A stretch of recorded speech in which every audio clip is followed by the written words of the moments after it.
பொறுப்பை ஏற்று இந்த நிகழ்ச்சிக்கு பெருமை சேர்த்து வருகிற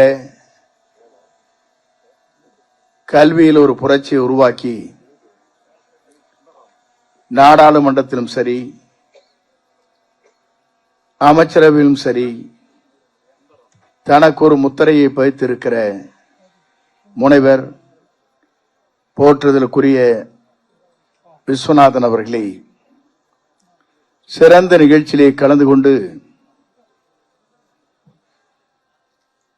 நூற்றாண்டு விழாவை எடுக்கின்ற போது அதற்கு பேரவையினுடைய தலைவராக இருந்து எளிமையோடு குறுகிய காலத்தில் நடுநிலையாளர் என்ற பட்டத்தை பெற்று இன்று சிறப்பான முறையிலே பேரவையை நடத்தி செல்கிற என் அன்பிற்கினிய மாண்புமிகு பேரவை தலைவர் பிரபாகரன் அவர்களே, சிறந்த நிகழ்ச்சியிலே கலந்து கொண்டு பல்வேறு கருத்துக்களை இங்கே வழங்கியிருக்கிற போற்றுதலுக்குரிய தந்தை பெரியாருடைய வழியில்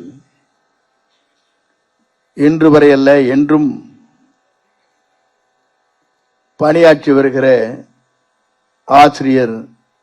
போற்றலுக்குரிய வீரமணி அவர்களே, சிறந்த நிகழ்ச்சியிலே கலந்து கொண்டிருக்கிற அருளாளர் முன்னாள் சட்டப்பேரவை உறுப்பினர் மனோகரன் அவர்களே, அடுத்த மாதம் நூற்றாண்டு விழா காணப்போகிற முன்னாள் அமைச்சர், அங்கே இருந்து பேசுங்கள் என்றாலும் இல்லை, நான் இந்த மேடையிலே வந்தான் பேசுவேன் என்று இங்கே வருகை தந்து பல்வேறு கருத்துக்களை வழங்கி இருக்கிற என் போற்றுதலுக்குரிய முன்னாள் அமைச்சர் டாக்டர் ஹண்டே அவர்களே, சிறந்த நிகழ்ச்சியிலே கலந்து கொண்டு உடலை சரியில்லை என்றாலும் இந்த நிகழ்ச்சியிலே கலந்து கொண்டு உரையாற்ற வேண்டும் என்று ஆர்வலோடு இங்கே வருகின்றிருக்கிற முன்னாள் அமைச்சர் போற்றுதலுக்குரிய சாமிநாதன் அவர்களே, எல்லோராலும் இன்றைக்கு ஒரு அமைதியோடு தன்னுடைய பணிகளை இயக்கத்தில் ஆற்றி வருகிற என் அன்பிற்கினிய முன்னாள் மத்திய அமைச்சர் போற்றுதலுக்குரிய வாசன் அவர்களே, சிறந்த நிகழ்ச்சியிலே கலந்து கொண்டு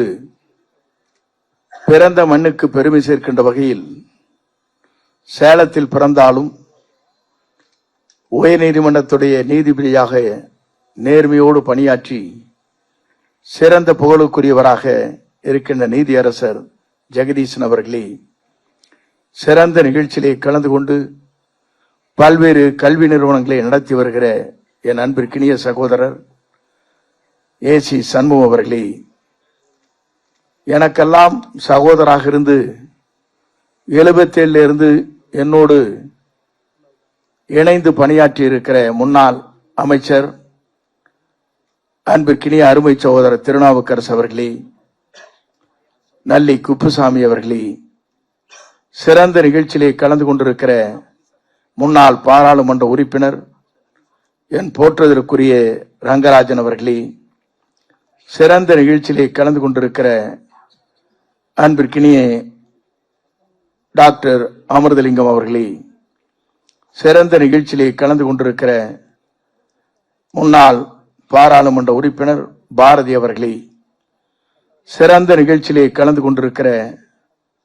தொகுப்புரையாளர் போற்றுதலுக்குரிய அருள்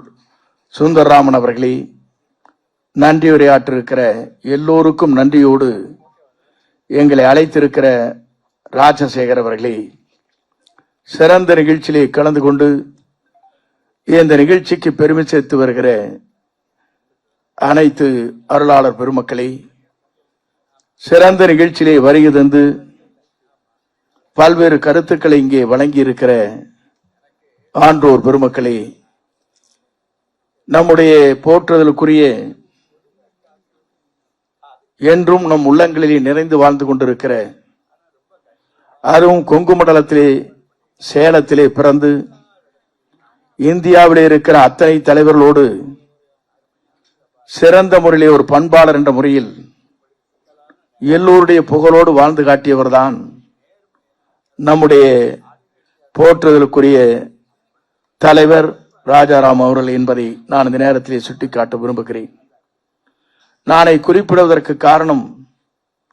அவரோடு சில நேரங்களிலே நான் பழகிற இளவயதிலே இருந்தது. அவரும் அமைச்சராக இருந்தார், நானும் அமைச்சராக இருந்தேன். அவருடைய பண்பாடுகளை பார்க்கிற போது வாயா கிட்ட அப்படின்னு தோல் மேல கை போட்டுக்குவார். அதை பார்க்கிற போதே இவருடைய வழியிலே நாம் எப்படி நடைபெற வேண்டும் என்பது, நானும் அவருடைய வழியிலே பின்பற்ற வேண்டும் என்பதுதான் அன்றைக்கு என்றைக்கும் நான் நினைத்துக் கொண்டிருக்கிறேன் என்பதை இந்த நேரத்திலே கோரிட்டு காட்ட விரும்புகிறேன். குறிப்பாக அவருடைய வாழ்க்கையின் வரலாறை நாம் பார்க்கின்ற போது உண்மையிலேயே அவருடைய பண்பும் எல்லா தலைவரோடும், இங்க இருக்கிற முதலமைச்சர் அத்தனை பேரோடும் உரையாற்றுகிற போதும் சரி, கருத்துக்கள் சொல்லுகிற போதும் சரி, டெல்லிக்கு சென்று தமிழகத்திற்கும் டெல்லிக்கும் பாலமாக இருந்து பணியாற்றிய ஒரு சிறந்த ஆற்றல் மிக்கவராக வாழ்ந்து காட்டி இருக்கிறார் என்பதை காணுகின்ற போது அவருடைய நூற்றாண்டு விழா மலரை வெளியிடுகிற வாய்ப்பு இன்று எனக்கு கிடைத்திருக்கிறது. அதை என் வாழ்நாளில் பேருவையாக நான் கருதுகிறேன். ஏனென்று சொன்னால் அப்படிப்பட்ட தலைவரோடு எல்லோரும் நம்முடைய வாழ்க்கையை பின்பற்ற வேண்டும் என்பதுதான் நம்முடைய குறிக்கோளாக இருந்து கொண்டிருக்கிறது என்பதை நான் இந்த நேரத்திலே தெரிவித்துக் கொள்கிறேன். என்னை பொறுத்தவரையிலும் பேரறிஞர் அண்ணா அவர்களுக்கு உடனே சரியாத நேரத்தில் அமெரிக்காவுக்கு சென்று கூட இருந்து அந்த பணிகளை ஆற்றிய வரலாறும் அவரிடத்தில் இருக்கிறது என்பதை நான் அறிவேன். யாருக்கும் அவர் உதவி செய்தார். அதற்கு பிறகு புரட்சித் தலைவருடைய உடலை குண்டுகிற போது யாருக்கும் முன்னாள் பாரத பிரதமர் திருமதி இந்திரா காந்தி அவர்களுடைய அழைத்து வந்து அங்கே நேரடியாக அமெரிக்காவுக்கு செல்வதற்கு ஒரு விமானத்தை கொண்டு வருகிற வரலாற்றையும் அவர் படைத்தார். இதெல்லாம் நான் எதற்காக சொல்கிறேன் என்று சொன்னால், டெல்லிக்கும் தமிழகத்திற்கும் ஒரு பாலமாக இருந்து பணியாற்றி நல்ல பண்பாடோடு எல்லோரும் அன்பாக அழைக்கக்கூடிய ஒரு திறமை வாய்ந்தவர் தான், மனிதனை மிக்கவர் தான் நம்முடைய போற்றுதலுக்குரிய இன்றைய நூற்றாண்டு விழா மலர் வெளியிடுகிற போது நம் உள்ளங்களிலே வாழ்ந்து கொண்டிருக்கிற திருவாளர் ராஜாராம் என்பதை நான் இந்த நேரத்திலே தெரிவித்துக் கொள்கிறேன். இங்கே வருகின்றிருக்கிற போது நான் பார்த்தேன், எல்லோருடைய முகங்களை நான் காணுகிற போது எல்லோரும் உள்ளத்தால் நீங்கள் இங்கே வாழ்த்திக் கொண்டிருக்கிறீர்கள். ஏன் என்று சொன்னால், ஒரு பண்பாளர், அதே நேரத்தில் மக்களுக்கு பணியாற்றக்கூடியவர், சிரித்த முகத்தோடு வாழக்கூடியவர், எல்லோருக்கும் வழிகாட்டியாக திகழ்ந்தவர் என்பதை நான் காணுகிற போது உண்மையிலே அவருடைய நிகழ்ச்சியிலே கலந்து கொண்டு வாழ்த்துகிற நல்ல வாய்ப்பை உருவாக்கி இருக்கிற அவருடைய குடும்பத்தாருக்கு கோடான கோடி நன்றி மலர்களை நான் முதலில் தெரிவித்துக் கொள்கிறேன். வருகின்றிருக்கிற எல்லோருடைய வாழ்த்துக்களோடும் நேரத்தின் அருமை கருதி அவர் நிலை இன்றல்ல என்றைக்கும் நம் உள்ளங்களிலே வாழ்ந்து கொண்டிருக்கிறார். வாழ்ந்து கொண்டு இருப்பது மட்டுமல்ல, நம்மளுக்கு வழிகாட்டியாக திகழ்ந்து கொண்டிருக்கிறார் என்பதை சொல்லி, அவர் புகழ் என்றைக்கும் நிலைத்து நிற்கும், அவருடைய புகழ் என்றைக்கும் ஓங்கும் என்று வாழ்த்தி விடைபெறுகிறேன். நன்றி, வணக்கம்.